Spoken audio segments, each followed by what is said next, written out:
한의사의 현대 의료기기 사용 허용 여부를 두고 논란이 갈수록 뜨거워지고 있습니다. 한의사협회는 어제 긴급기자회견을 열고 복지부가 이달 안에 결단을 내리지 않으면 소송도 불사한다는 입장이고요. 이에 대해 의사협회는 한의사의 의료기기 사용이 허용된다면 단체 행동을 벌이겠다고 반발하고 있습니다. 네, 좀처럼 합의점을 찾지 못하고 있는 한의사 현대 의료기기 사용 논란.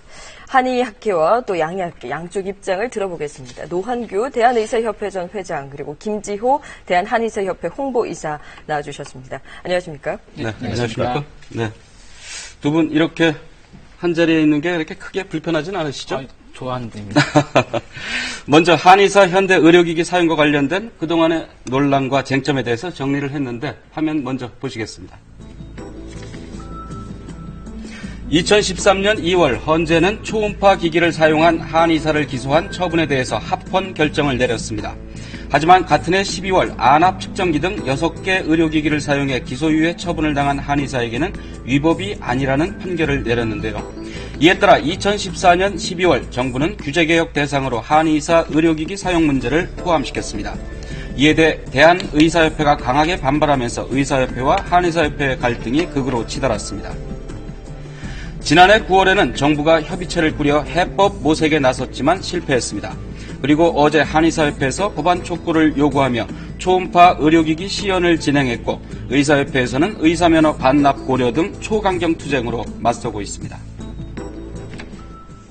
네, 저희가 작년에도 이 주제로 이렇게 양쪽을 모셨었는데요. 그때도 아주 팽팽한 접점을 찾지 못했기 때문에 이제 설전이 이어졌었는데 아직도 해결되지 못해서 다시 한번 모시게 됐습니다.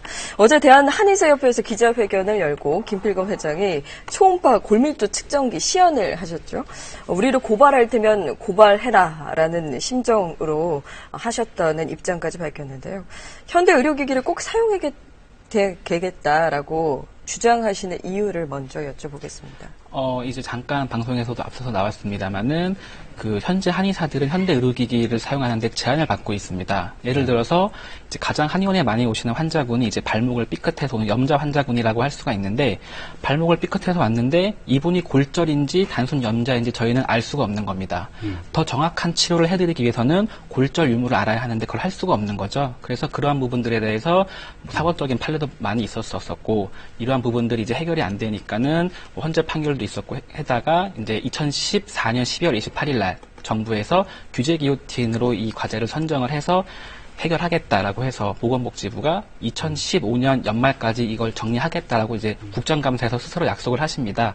그런데 이제 2016년이 됐는데 아직 해결이 안 되었던 거고 그래서 저희가 이 부분을 분명히 복지부가 약속한 부분이 있는데 해결하지 않았다라는 부분들에 대해서 보건복지부가 직무유기를 했다라는 말씀을 드리기 위해서 기자회견을 한 거고 아까 말씀하신 대로 지금 이 주제로 해서 이 시사진단에서 이게 지금 3번째 방송이거든요. 그래서 지금 딱 1년이 지난 문제입니다. 네. 그래서 사실 1년이 지났는데도 이 양방과 한방이 싸우고 있다는 문제는 단순히 이 문제는 양방과 한방이 싸우고 합의해서 되는 문제가 아니라 보건복지부가 이걸 왜 1년 동안 끌어왔는지 이 문제가 오늘 조금 더 이해가 되었으면 좋겠고 보건복지부의 좀 직무유기에 대해서 좀 얘기를 좀 했으면 좋겠습니다. 네. 그러니까 정확한 진단을 위해서는 현대 의료기기를 사용해야 된다. 이제 이런 입장이신 거죠? 네, 맞습니다. 그러면 한의사협회에서 말하는 현대 의료기기라는 구체적으로 어떤 것들을 말하는 겁니까? 일단 지금 저희가 봤을 때는 환자분들이 한의원에 오셨을 때 가장 불편을 겪는 의료기기부터 저희는 해결을 해야 한다고 생각을 하고 있는 거거든요. 네. 쉽게 예를 들어서 아까 말씀드린 대로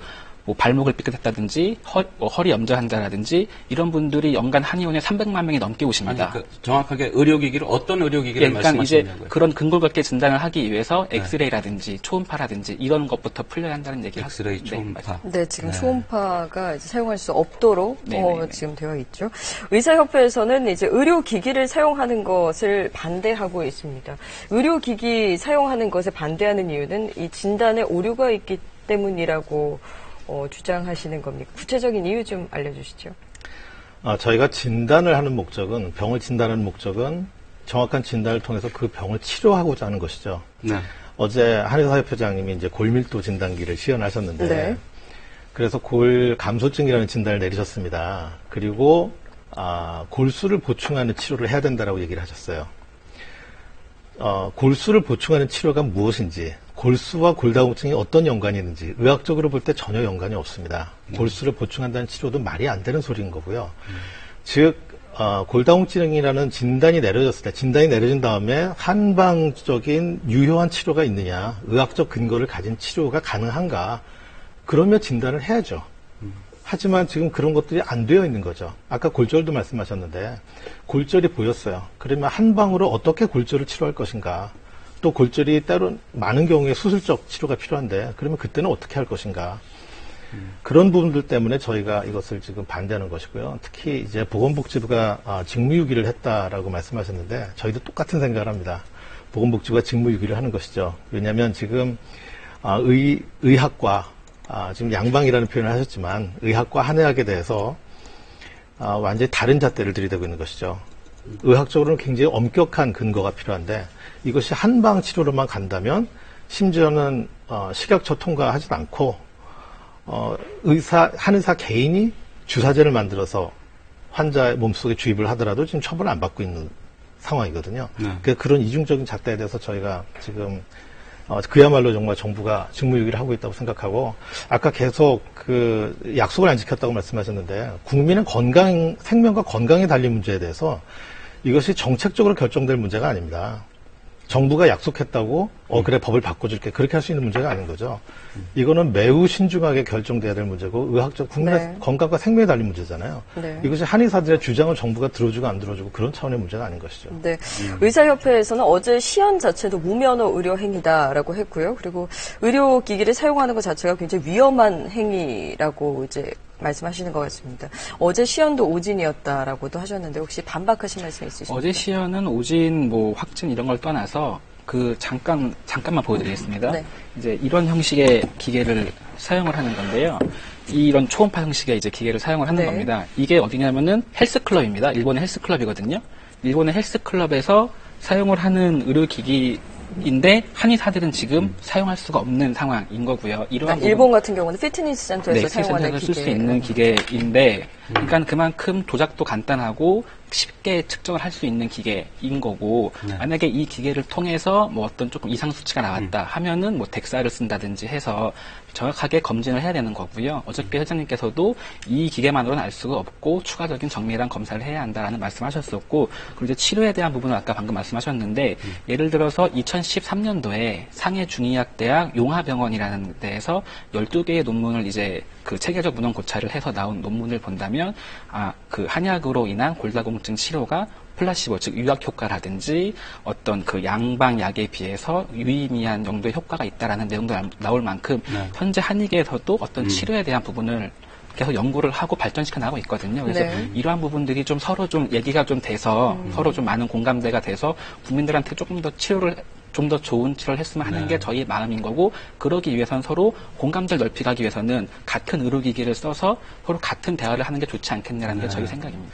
대학 한의학과 같은 데서 이제 이런 전문 의료기기 사용법에 대해서도 다 배웁니까? 이런 과정들이 있습니까? 정확히 말씀드리면은 사실 양방의대나 한의대나 의료기기를 어떻게 조작해야 된다 이런 걸 배우는 경우는 사실 많지 않고요. 그 의료기기를 사용한 그 데이터를 보고 이 환자가 어떤 상태이냐, 이제 이거를 판단하는 공부를 하는 거죠. 그래서 이제 예과 때부터 해서 해부학이라든지 생리학, 병리학, 생화학 이런 양리학 같은 공부를 하고 영상 진단학에 대한 공부도 따로 하고, 그리고 이러한 걸 바탕으로 해서 아마 양방도 마찬가지일 겁니다. 친구학이라든지 재활과, 부인과, 소아과 이런 시간에 이제 영상 진단을 활용한 이 질환은 이런 사진을 봤을 때 어떤 질환에 해당하고 이런 것들은 한의학적으로 어떻게 치료를 하고 예후 경과는 어떻게 되고 이제 이러한 부분들을 공부를 하는 거고, 이러한 부분들을 공부를 했기 때문에 이 의료기기를 활용해서 이제 진찰을 하고 자격이 있다라고 말씀하시는 거죠. 근데 의료기기 관련 이제 수업이 한 학기당 한 70시간? 정도, 한 학년당 70시간 정도 70시간이라고 할 수는 없고요. 예과 2학년 때부터 해서 기초 생명과학을 쭉 쌓아 올린 다음에 본과 2학년, 본과 3학년 때는 이제 임상학과에서 수도 없이 계속 매 시간 배우는 거니까요. 그걸 단순히 시간으로 그 대목에서 꼭 드려야 될 반론이 있습니다. 지금 이제 한방에서 그런 교육을 받기 때문에 이런 장비 사용에 문제가 없다. 그리고 실제 장비의 사용법을 배우는 것이 아니라 그 수치가 무엇을 의미하는지를 배운다라고 말씀을 하셨는데요. 어제 이제 그 한의사 협회장께서 시연한 것에 대해서 제가 말씀드리지 않을 수가 없어요. 어제 이제 젊은 20대 한 분을 불러서 시연을 하셨는데 그분의 검사 결과 수치가 이제 골밀도 진단기의 검사가 이제 T 스코어 또 Z 스코어 이렇게 나오는데 각각 4.41, 4.3 이렇게 나왔습니다. 네. 그것은 뭘 의미하냐면 정규 분포에서 표준 편차가 4.41만큼 또 4.3만큼 벗어나 있다는 것이거든요. 네. 그래서 그것을 해석을 하면 그 수치를 해석을 하면 어떤 의미냐면 어제 검사하신 분은 100만 명 중에 골밀도가 뒤에서 8번째로 적은 거죠. 네. 그러니까 아주 거의 있을 수가 없는 일이 벌어진 거죠. 100만 명 중에 8명, 8번째. 네. 꼴찌여서 8번째죠. 그러면 의사였다면 당연히 검사 오류를 의심했을 겁니다.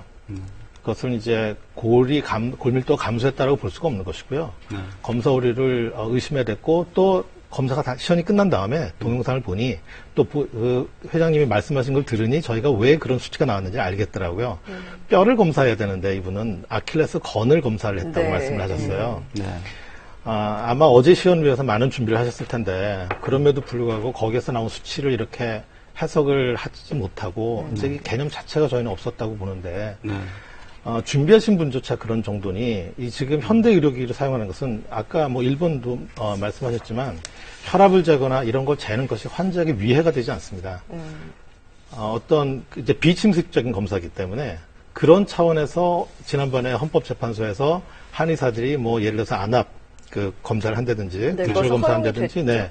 그런 것이 위해가 가지 않기 때문에 허용이 된다라고 판단을 하셨는데, 그런 여러 법조인들이 잘못된 판단이라고, 그게 여러 번 이제 기고가 네. 돼 있었는데, 네. 그래서 이것이 지금 그 검사 자체의 위해가 아니라 해석이 위험한 거죠. 네, 그러니까 어제도 이제 공들여서 했던 시연이었음에도 네. 불구하고 오류점을 많이 발견했기 때문에 그렇습니다. 의료기기 사용은 믿을 수 없다 이런 입장이신데요. 반론 있으십니까? 뭐 조금 이제 아마 어제 기자회견장에 없으셔서 그랬던 것 같은데요. 제가 어제 기자회견 사회를 봤거든요. 사회를 네. 보고 했을 때 물론 당연히 이제 실제로 환자를 봤는데 그런 수치가 나오면 당연히 재검사를 하고 해야 되는 거죠. 근데 어저께는 기자회견장에서 방금 보여드린 대로 이렇게 일본에서는 일반인들도 쓰는 기계를 우리는 쓸 수 없다라는 걸 보여드리는 게 주 목적이었기 때문에 네. 한번 이렇게 시연을 하고 멈춰서 이제 그러한 이제 그분들 그 부분에 대해서 이제 자꾸 설왕설래가 좀 있는 것 같은데 그거는 만약 아니죠. 정말 그건 아니죠. 진료를 하는 동영상이 상황이었다면 다 그대로 지금 인터넷상에도 그러니까 공개가 저희가 되는데. 지금 동영상에 대해서 네. 한번 딱 그걸 하고 그럼 그 기자분들이 국민이 이렇게 아마 많이 있는 판단하실 가운데 겁니다. 국민들이 네. 많이 판단하실 것 같습니다. 아마 오늘 뭐 밤을 새서 얘기를 해도 두 분의 논박이 계속 이어질 것 같은데 어쨌든 시청자 이해를 돕는 측면에서 양쪽의 양측의 얘기를 좀 저희가 들어봤고요. 부디 국민들의 건강을 위해서 지혜로운 좀 해법을 찾기를 바라겠습니다. 네, 오늘 말씀 고맙습니다. 고맙습니다.